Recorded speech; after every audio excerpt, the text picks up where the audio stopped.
Get your stuff and get out of my room. My father's voice thundered through the hallway as he threw my clothes onto the floor. I stood frozen, my hand still on the doorknob, staring at the man who was tossing my belongings from the dresser I'd bought with my first nursing paycheck. Your room. I managed to choke out. Dad, this is my house.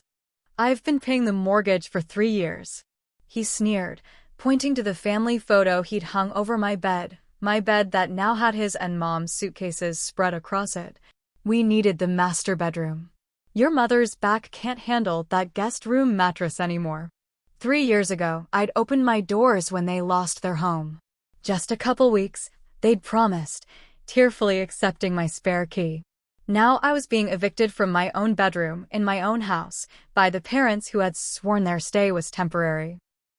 I pulled out my phone and, without breaking eye contact, transferred the month's mortgage payment back into my savings account. My father's eyes widened as the notification pinged on his phone.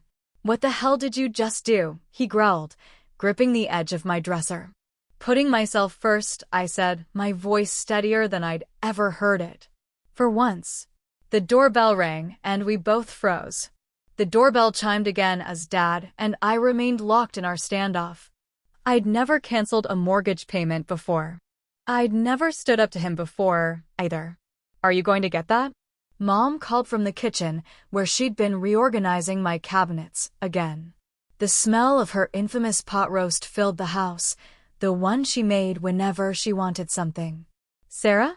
Door. I stepped backward toward the hallway, refusing to turn my back on Dad as he continued emptying my dresser. The doorbell rang a third time, more insistent. I've got it, I finally called back, reluctantly turning away. When I opened the front door, my neighbor Ellie stood there with a plate of cookies and a concerned expression. Everything okay in there? I heard shouting. Behind me, Dad slammed my bedroom door shut. The framed nursing diploma I'd hung on it crashed to the floor, glass shattering across the hardwood. Perfect timing, I smiled tightly at Ellie. Want to come in? My parents were just discussing their moving plans. Ellie's eyebrows shot up. She'd heard me complain for months about my houseguests who wouldn't leave. Really? That's progress. It will be, I said, loud enough to carry down the hall. I gestured to the living room where Dad's recliner, which had replaced my reading chair, dominated the space. Mom's craft supplies covered every surface, and their mail was piled on my coffee table. Photos of their vacations, taken during my hardest hospital shifts, had replaced my own pictures on the walls. That's new. Ellie pointed to a large dent in the wall. Dad tried to install a bigger TV last week, I explained. Said mine was too small. He didn't ask first. Mom emerged from the kitchen, wiping her hands on a dish towel. Oh, we have company. I'm making Sarah's favorite dinner, she announced, as if the pot roast she knew I hated was some grand gesture. Mom, I said, steering Ellie toward the kitchen, Ellie's here to help me pack. Pack? Mom froze, the dish towel dropping from her hands. What are you talking about? I reached into my purse and pulled out the small box I'd been keeping hidden. I slid it onto the counter, watching Mom's eyes fix on it. What's that? She asked, voice suddenly tight. You'll find out, I replied, gripping the box. At dinner. Mom's pot roast sat cooling on the table as my parents stared at the small mahogany box between us. Dad had emerged from my bedroom after an hour, his face flushed with anger but oddly subdued. Now he kept glancing between me and that box, his fingers tapping nervously against his water glass. Aren't you going to serve dinner, Sarah? Mom asked, her voice brittle. I made it special for you. I hate pot roast, I said quietly. I've told you that at least 20 times since I was 12. Don't be ridiculous, she scoffed. It's your favorite. It's your favorite, Mom. I pushed my plate away. Just like this is my house, my mortgage, and my bedroom you've taken over. Dad's face darkened. We took you in for 18 years, and I've been paying you back since I was 16, I interrupted, sliding the box closer to the center of the table. But you want to talk about paying debts? Let's talk. I flipped open the lid. Inside was a thick stack of papers, meticulously organized with color-coded tabs. At the very top was a spreadsheet, the total at the bottom highlighted in bright red, $42,763. What's this nonsense? Dad grabbed the papers, squinting at the numbers. Every dollar I've spent on you since you moved in. Mortgage, utilities, groceries, the car insurance I pay for both your vehicles, the property taxes, the new washing machine when you broke mine, the plumber when Mom flushed her jewelry down the toilet. I tapped the spreadsheet. Everything. Mom's face crumpled. You've been keeping track? Like we're some kind of burden. Aren't you? I asked, my voice surprisingly steady. 3 years, Mom. It was supposed to be 2 weeks. We're your parents. Family helps family. Dad slammed his fist on the table, making the dishes jump. I pulled out my phone again, opened my banking app, and turned it toward them. See this?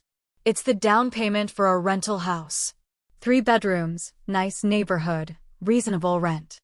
I've already paid the first 2 months. Their shocked expressions almost made me laugh. You're moving out? Mom whispered. No. I stood up, sliding the rental agreement from the bottom of the stack. You are. Dad's face flushed deep crimson as he scanned the rental agreement. This is outrageous. We're not signing this. Then you can find your own place, I said, taking a bite of green beans, the only part of dinner I could stomach. But you have 30 days to get out of mine. I've documented everything, including the damage to my property. I've spoken to a lawyer. Mom burst into tears, the dramatic, heaving sobs she'd used to manipulate me my entire life. After everything we've done for you. Your father's blood pressure is not my responsibility, I finished for her. I pulled out another document, a medical proxy form with my name crossed out. Just like my health decisions aren't yours anymore. That stopped her cold.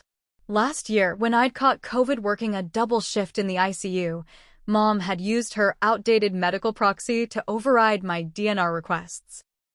She'd made choices about my treatment that went against everything I'd wanted, then held it over my head for months afterward, after I saved your life. This is how you repay us. Dad growled, pushing away from the table. By throwing us out? I shook my head. I'm not throwing you out.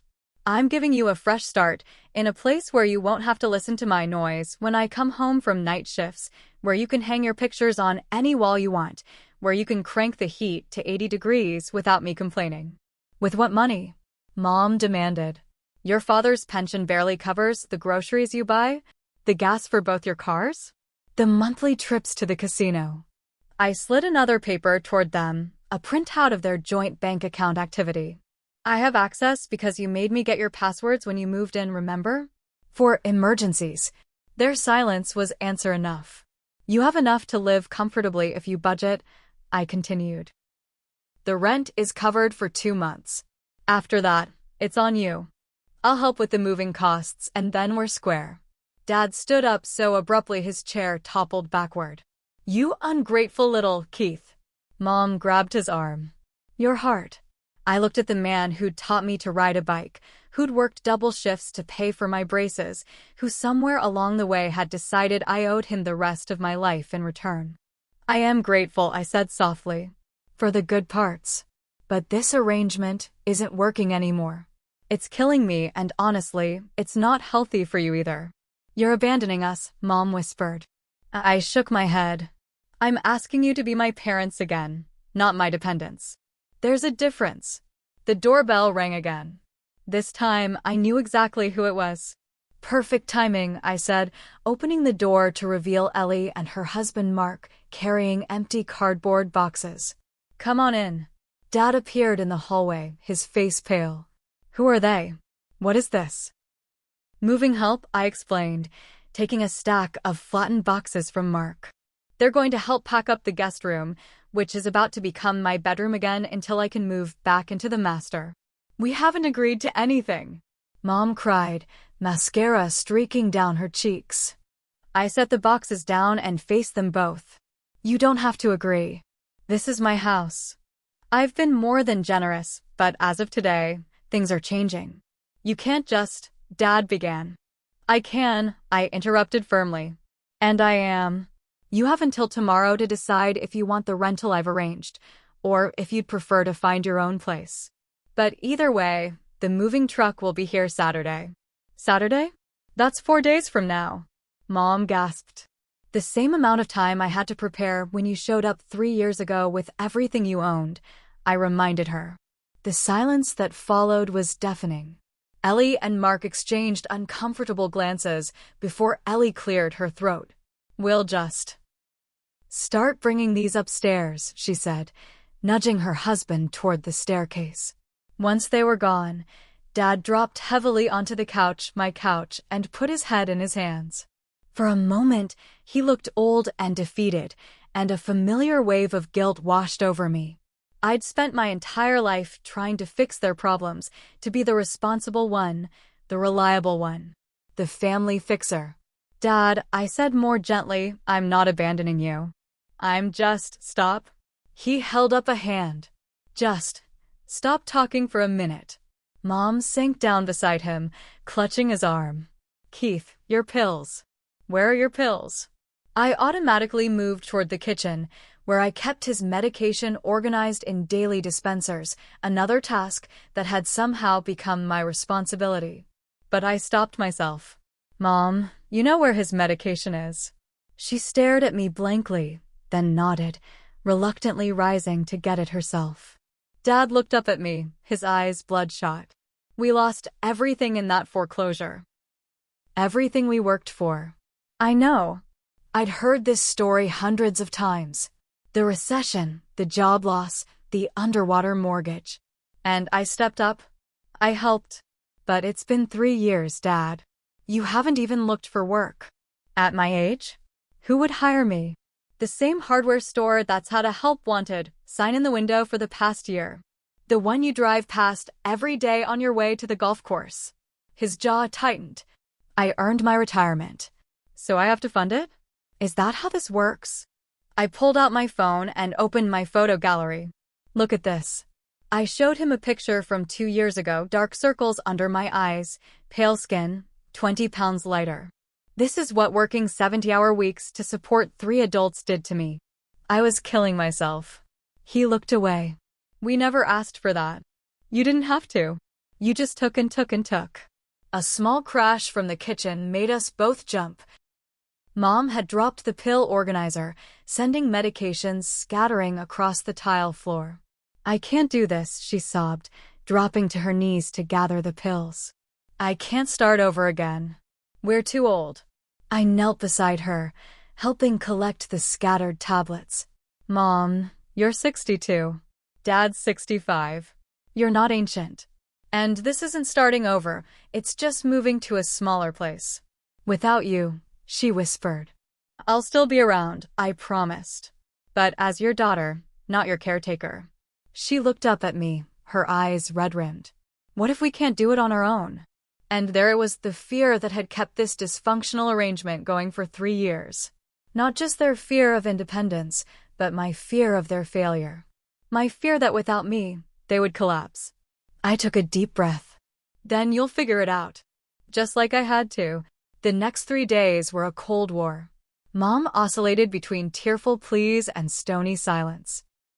Dad stayed out of the house as much as possible, returning late at night and slamming doors. I took a rare week off work to oversee the packing, with Ellie and Mark helping when they could. By Friday, most of their belongings were boxed and labeled. They had signed the rental agreement under protest. Dad had insisted on writing across the top, and I had paid the security deposit. The house I'd bought with such pride 3 years earlier was starting to feel like mine again, even with the scuff marks on the walls and the stain on the carpet that would need professional cleaning. I was in the master bedroom, stripping their sheets from my bed, when Mom appeared in the doorway. That was my mother's quilt, she said, pointing to the faded patchwork I'd just folded. I know. I set it aside. I'm packing it for you. She twisted her wedding ring, a nervous habit. Sarah, I've been thinking. Maybe we could compromise. What if we just took the smaller bedroom? We could pay something toward the no, Mom. I didn't even look up as I continued packing. We've discussed this. It's time for a clean break. But where will we go for Christmas? Thanksgiving? What about family dinners? I finally met her gaze. We'll figure that out later. Right now, I need space. Her face crumpled. You're punishing us. I'm freeing us, I corrected her. All of us. The front door slammed, and Dad's heavy footsteps echoed through the house. He appeared behind Mom, his expression unreadable. The truck's been confirmed for 9 a.m. tomorrow, I told him. Do you need help with the last of your "we've taken care of it"? He interrupted. But there's something we need to discuss. He pulled an envelope from his pocket and tossed it onto the bed. Open it. I eyed the envelope suspiciously before picking it up. Inside was a check, made out to me for $1,000. What's this? First month's rent, he said gruffly. And before you say anything, yes, we can afford it. We've made some adjustments. Mom stepped forward. I called my sister in Phoenix. She's got connections at the school district there. They need administrative help. I've sent in my resume. I stared at them both, speechless.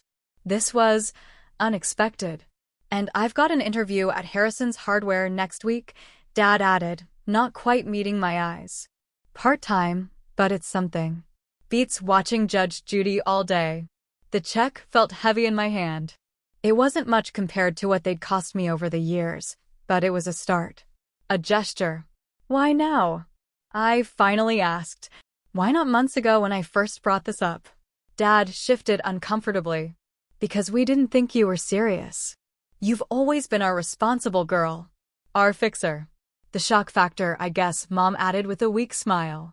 Seeing the actual moving boxes, it made it real. I nodded slowly, processing their words. Part of me wanted to tear up the check, to tell them it was too little, too late. Another part felt a glimmer of hope. Maybe, just maybe, we could build something healthier from the ashes of this disaster.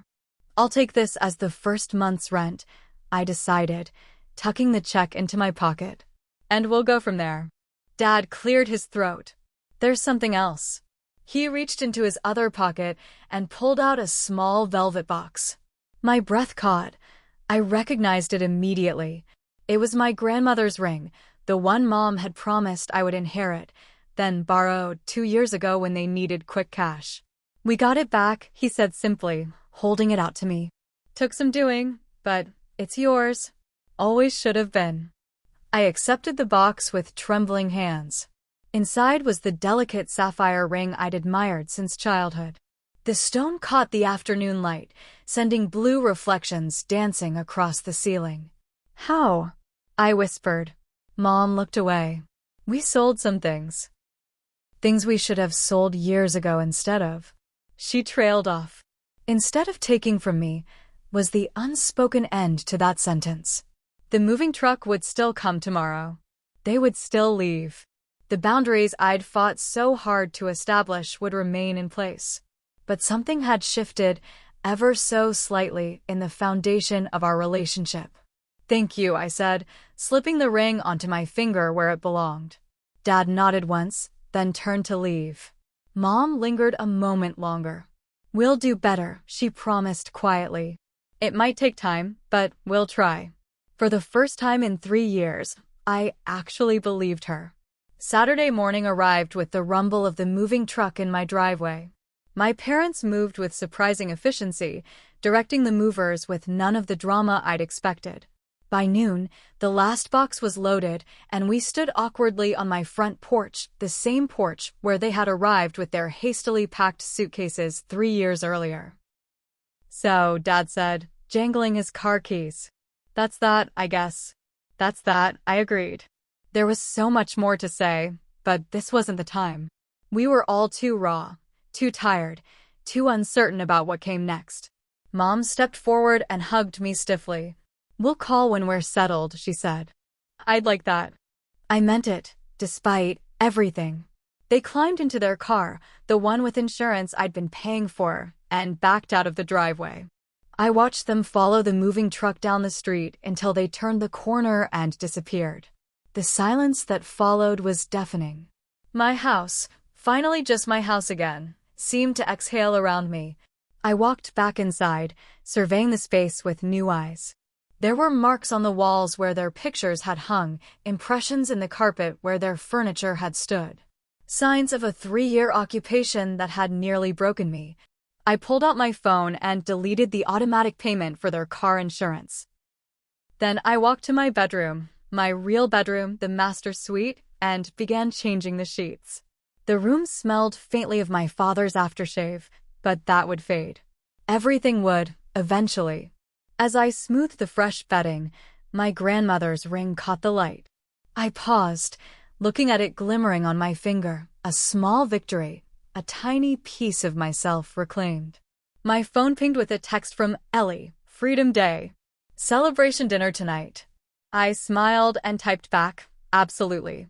My place. I'll cook. For the first time in 3 years, I would be cooking just for myself and my friends. No accommodating dad's restrictive diet or mom's finicky tastes. No being criticized for using too many spices or not enough salt. Just me in my kitchen, in my house. I opened the windows to let in fresh air, turned up music that my parents would have complained about, and danced through the emptier, lighter rooms. There was damage to repair, space to reclaim, and a life to rebuild. But today, this first day of true independence, I just breathed. The seasons of moving them in, them out, me forward, had finally aligned.